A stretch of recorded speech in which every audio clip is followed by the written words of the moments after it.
What's up, guys? Hunter here with the Cole Brothers Real Estate Group at Keller Williams Integrity First. Today I've got Corey Conkright with Pro Mortgage joining me, and we're going to be tapping into a little question and answer situation. So let's get right into it. All right, so to start off, Corey, if you could tell us a little bit about yourself and your experience. Yeah. I'd love to hear it. Yeah, of course.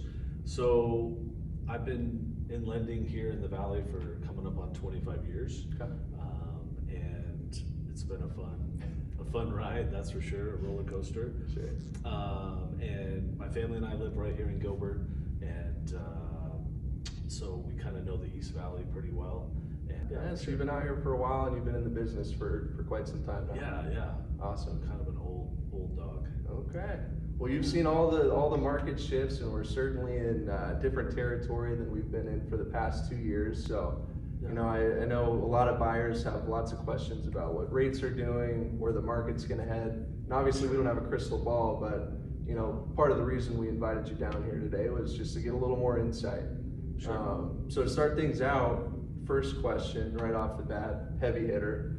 Do you think mortgage rates are going to continue to rise? Yeah, you know, that's a good question, and that's the big question out there.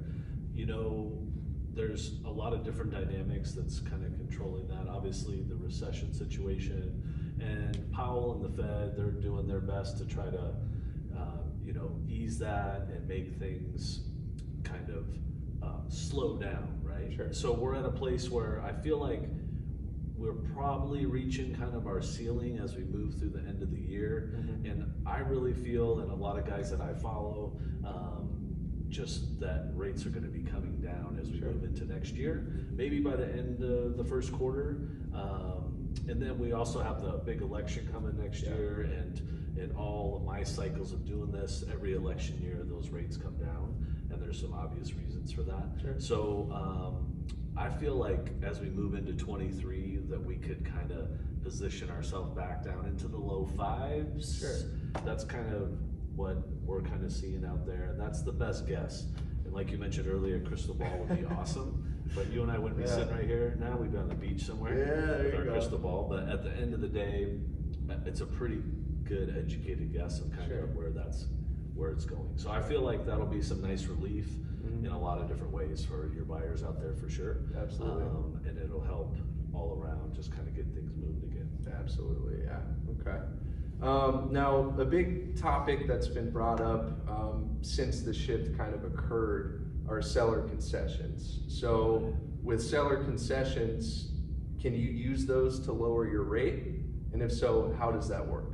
Yeah, for sure. It's definitely, concessions have been around a long time, but obviously the last 3 years we haven't really seen much of those, right? Sure. So it's definitely coming back, and we're moving into that buyer's market now solidly, and sellers are starting to figure out they're not going to get 20,000 over, right? Yeah. So for sure we want to be creative with those, and 100%. There's different depending on the loan program and the down payment.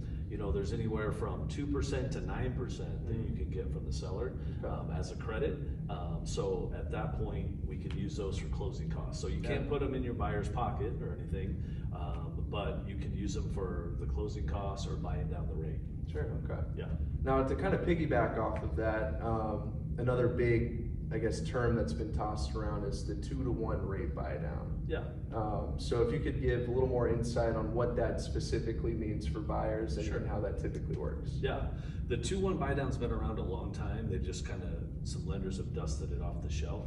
And what I always tell people is that it's definitely a cool tool, but it's very specific. Sure. So it's for primary and second homes only. Okay. And the idea behind it is that you're giving that buyer a little break on what their payment's going to be for the first 2 years. So basically you're taking a seller credit and you're using that credit to cover the buy down. And how they determine that is there's a buy down calculator that's going to look at the loan amount and that specific situation, and it's going to spit out what that amount is. And basically it's not magic or anything. That amount is year one. Let's say the rate's 6.5 that you're locked at. Year one's going to be 4.5, and year two will be 5.5. Okay. Well, year one, that lender still needs the full payment, right? So they're gonna factor, what are they short each month for that first year, and what are they short each month for the second year? Right. Then that becomes the number. So, for the average loan amount and kind of Maricopa County range, you're probably looking at around $11,000 or $12,000 to cover the buy down. Sure. And so, basically at that point, the seller's gonna pay for that. Then it's gonna have its own separate escrow account once we close, and that money's gonna sit in there. And every month when your client, when our buyers are making that payment, the difference owed will be pulled out of there each month. Sure. So, but that is considered their funds. So let's say something happens 9 months down the road, they get a chance to move to Hawaii, they're gonna sell the house. Well, those funds are there, and that's gonna be credited back to them on their payoff. Awesome.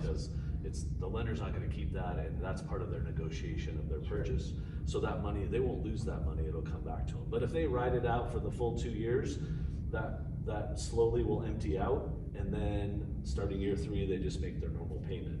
But the little thing not to get confused on is it doesn't help with like buying power or back end ratio help, because you still have to qualify at the full amount.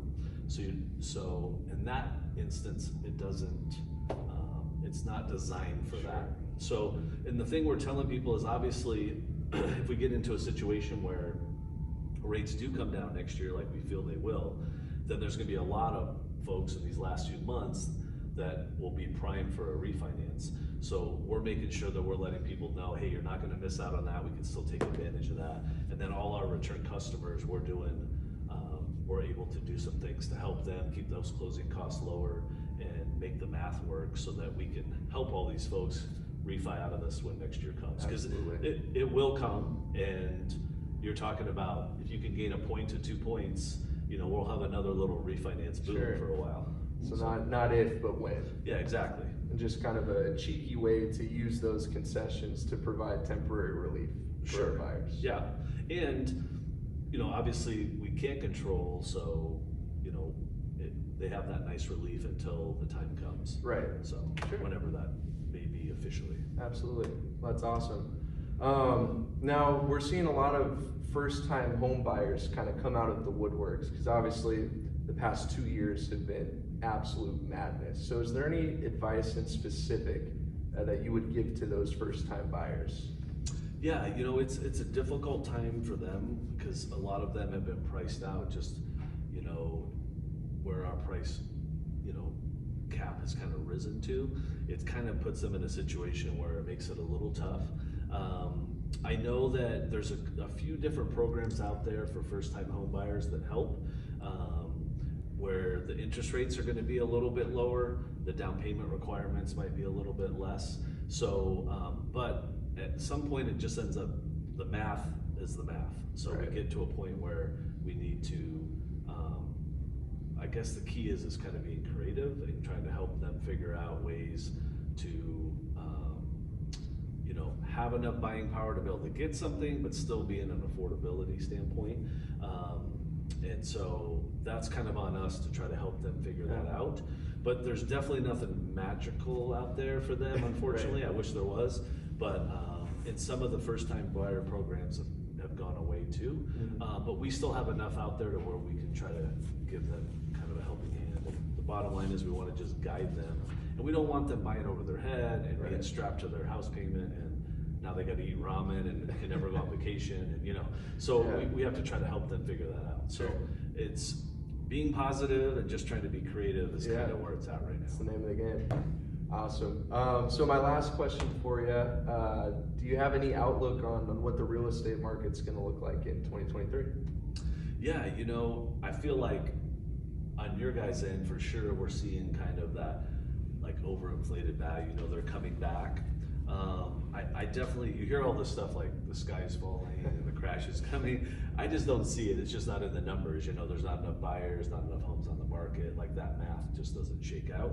So I just feel like we're just gonna continue to level off, maybe slightly a little lower and kind of just flatten as we move into 23. And then I think if we can if the recession can kind of turn around a little bit, and we can get those interest rates back down, I think we're gonna see a nice, I feel like 23, maybe the second half Yeah. could be amazing. You know, there could Absolutely. be a lot of great things for, you know, not only on the purchase side and helping these buyers be able to not be priced out, because we were talking about the first time home buyers earlier, like at 6.875, maybe they're priced out, but Yeah. 5% they're not gonna be. So that's gonna open up that buyers for you guys. We're gonna be able to help folks with the refi, and I think it's gonna end up being like, I feel positive about Sure. 23.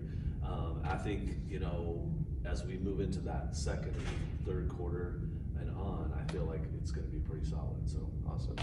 that's I love my it. guess. I love it. Yeah. Well, guys, it's been a pleasure. Corey, thank you so much Yeah, for yeah. sitting down and doing Yeah, this. of course, anytime. And yeah, we'll see you guys next time.